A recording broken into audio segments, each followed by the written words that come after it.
Hello बच्चों, कैसे हो? अच्छे से रहकर आप अपनी परीक्षा की तैयारी कर रहे होगे। हमेशा खुश रह करके ही किसी कार्य को आगे बढ़ाने से सफलता अच्छी भी मिलती है और तेजी से मिलती है। तो हमें पूरा विश्वास है कि आप प्रसन्न होंगे और अपनी परीक्षा की तैयारी कर रहे होंगे। आज हम बहुत तेजी से देख लेते हैं कि सब्जेक्ट वर्ब एग्रीमेंट के प्रयोग में कहाँ कहाँ हमसे भूल होती है। उदाहरण दे करके हम लोग जल्दी से सीख लेंगे। सबसे पहला जो सेंटेंस यहाँ आपको नजर आ रहा होगा वह है the poet and the scholar. यहाँ लिखा हुआ है are. The poet and scholar are dead. यह अपने आप में गलत सेंटेंस है। क्यों गलत है? क्योंकि सब्जेक्ट वर्ब एग्रीमेंट रूल में हमें बताया गया है कि यदि दो सिंगुलर नाउन एंड से जुड़े रहे और पहले पहले सिंगुलर नाउन के पहले कोई किसी आर्टिकल का प्रयोग यदि हो गया हो तो वे दोनों नाउन एक ही व्यक्ति का बोध कराते हैं और इसलिए उनके लिए हमें सिंगुलर वर्ब देना चाहिए। जबकि यहाँ प्लूरल दिया हुआ है, आर दिया हुआ है, तो हमें क्या करना है? इस आर के जगह पर इज का प्रयोग करना है और ये सेंटेंस हमारा सही हो गया। अब हम दूसरे वाक्य को देखते हैं। दूसरा यहाँ लिखा हुआ है it is one of the best books that has ever been written. यहाँ जो हैज का प्रयोग हुआ है बच्चा, वह गलत है। क्यों गलत है? इसके ये कौन से नियम का उल्लंघन कर रहा है? हमने सीखा है सब्जेक्ट वर्ब एग्रीमेंट के रूल में कि यदि किसी सेंटेंस में किसी रिलेटिव प्रोनाउन का प्रयोग हो और उसके तुरंत बाद वर्ब का प्रयोग करना हो तो उस रिलेटिव प्रोनाउन के अनुसार ही वर्ब हमें देना चाहिए। और रिलेटिव प्रोनाउन का अपना कोई नंबर पर्सन होता नहीं है, तो वह किस नंबर पर्सन का माना जाएगा? रिलेटिव प्रोनाउन अक्सर उस नंबर और पर्सन का माना जाता है जो उसके एंटेसिडेंट का होता है। एंटेसिडेंट मतलब जिसको वह रेफर कर रहा है, जिसके लिए उसका प्रयोग हुआ है। तो यहाँ हम देखें, यहाँ दैट रिलेटिव प्रोनाउन का प्रयोग हुआ है और उसके पहले जिस नाउन का यूज हुआ है वह है बुक्स, जो कि अपने आप में प्लूरल है। तो इस वजह से ये दैट जो हुआ इसका नंबर पर्सन क्या हो गया? प्लूरल हो गया ना। और यहाँ सिंगुलर वर्ब का प्रयोग कर दिया है जो अपने आप में भूल है। तो हमें इसे क्या करना है?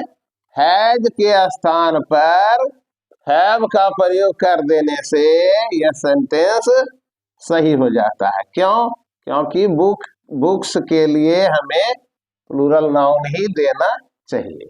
चलिए, दो वाक्य हमने शुद्ध किए और नियम भी जाने। अब तीसरे वाक्य को ध्यान पूर्वक देखते हैं। तीसरा है a large number of cattle is grazing there. यहां भूल हुई है इज में। यह किस नियम के अनुसार?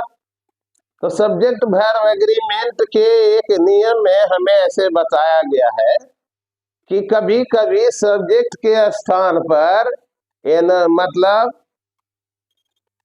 Indefinite number of plus plural noun या indefinite quantity plus uncountable noun ऐसा का प्रयोग होता है। तो इस स्थिति में हमें देख लेना है कि वह आगे जो नाउन आने वाला है वह किस तरह का है, सिंगुलर है या प्लूरल है। तो यहां हम देखते हैं कैटल। कैटल के अनुसार हम एक सिंगुलर का प्रयोग करना चाहिए कि प्लूरल का? प्लूरल का। क्यों? क्योंकि कैटल अपने आप में प्लूरल नाउन है, इसे सिंगुलर बनाया नहीं गया है, ये प्लूरल ही पैदा हुआ है। इसमें हम एस या एस भी लगाते नहीं है, फिर भी यह प्लूरल माना जाता है। तो क्या हो जाएगा बच्चा? यहाँ क्या हो जाएगा? आर हो जाएगा। और जैसे ही आर हम दिए हमारा तीसरा सेंटेंस भी सही हो गया। अब हम चौथे सेंटेंस की बात करते हैं। यहाँ क्या है, he with his wife and children,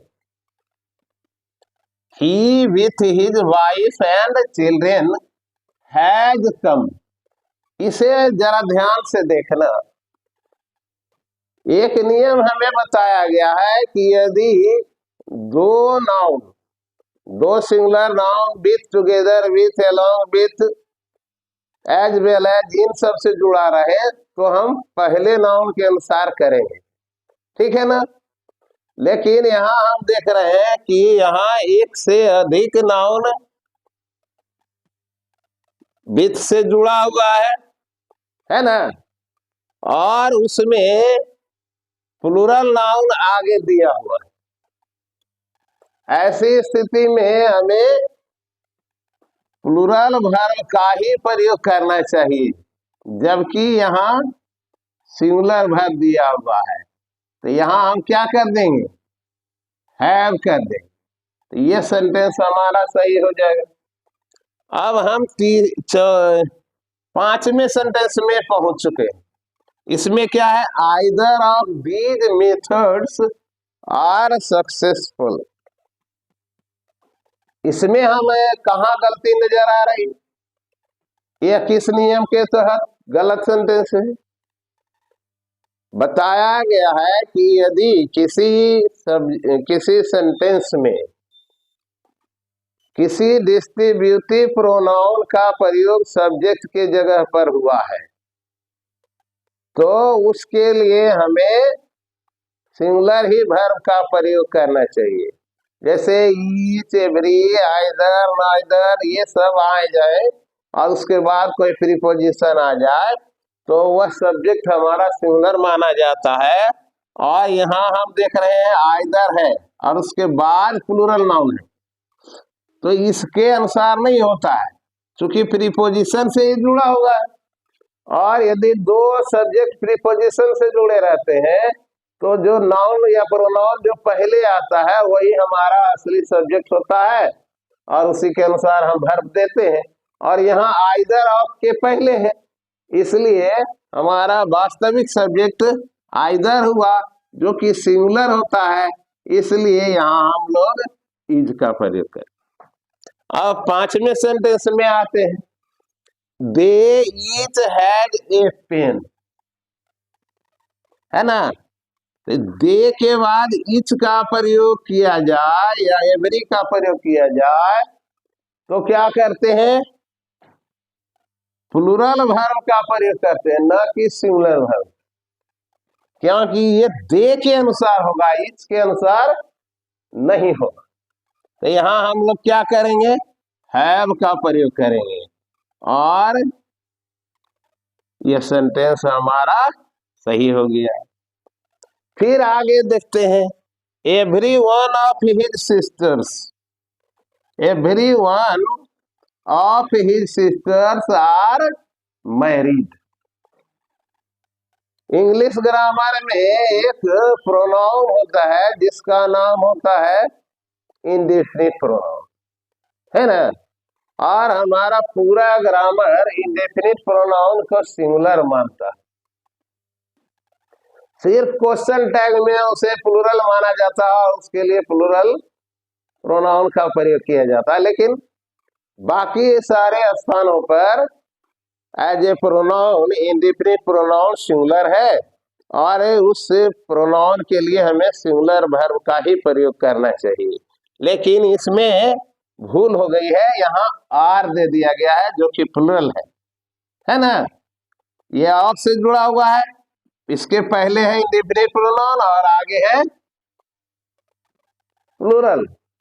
तो प्रीपोजिशन से जुड़े होने की वजह से पहले वाला वास्तविक सब्जेक्ट हुआ और इस वजह से उसी के अनुसार हमने वर्ब का प्रयोग किया है जो कि क्या होगा, सिंगुलर होगा, तो हैज होगा, ठीक है ना।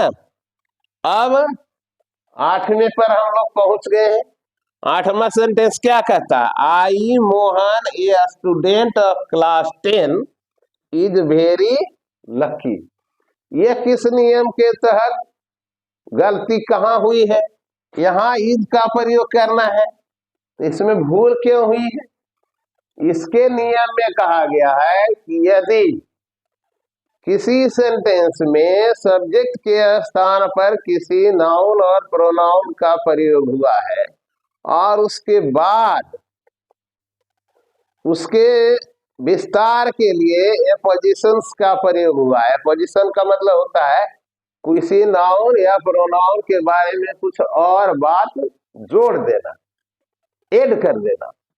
तो जब किसी नाउन के साथ किसी एपोजिशन का प्रयोग होता है तो वर्ब उस एपोजिशन के अनुसार नहीं होता, वर्ब होता है पहले नाउन के अनुसार, जो हमारा रियल सब्जेक्ट है। तो यहाँ हम देखते हैं आई है सब्जेक्ट और उसके यहाँ है एपोजिशंस कौन कौन, मोहन और ए स्टूडेंट, ठीक है ना। असली सब्जेक्ट कौन है, आई है। तो आई के अनुसार हमें इज नहीं देना है, क्या देना है, एम देना है। यहाँ एम दे दिए और यह आंसर हमारा सही हो गया। और लास्ट में हम देखते हैं, लास्ट सेंटेंस है न्यू बियरिंग्स, डबल लिखा गया है, new bearings have been written by Lewis.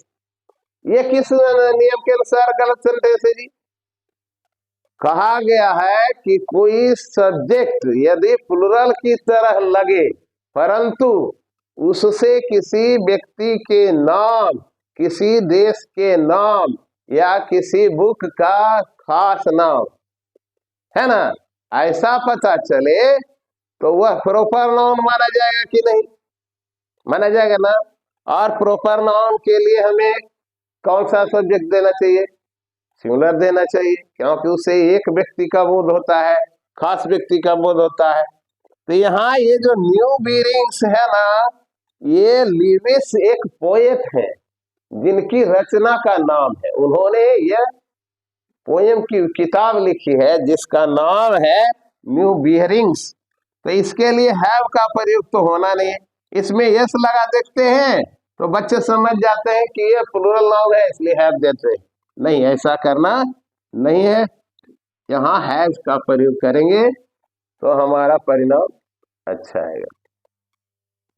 इसके बाद हम और बहुत सारे एग्जाम्पल्स दे दे करके आपके सब्जेक्ट और वर्ब के जो कंफ्यूजन्स है उसे मैं दूर करने का प्रयास करूंगा। इसके नेक्स्ट वीडियो पर भी आप देखते रहेंगे, आप जब बहुत आसानी से सब्जेक्ट और वर्ब एग्रीमेंट से रिलेटेड कोई भी एरर्स को न सिर्फ डिटेक्ट कर पाएंगे बल्कि उसे सुधार भी पाएंगे, इसका मुझे पूर्ण भरोसा है। खुश रहिए, देखते रहिए इंग्लिश से दूते।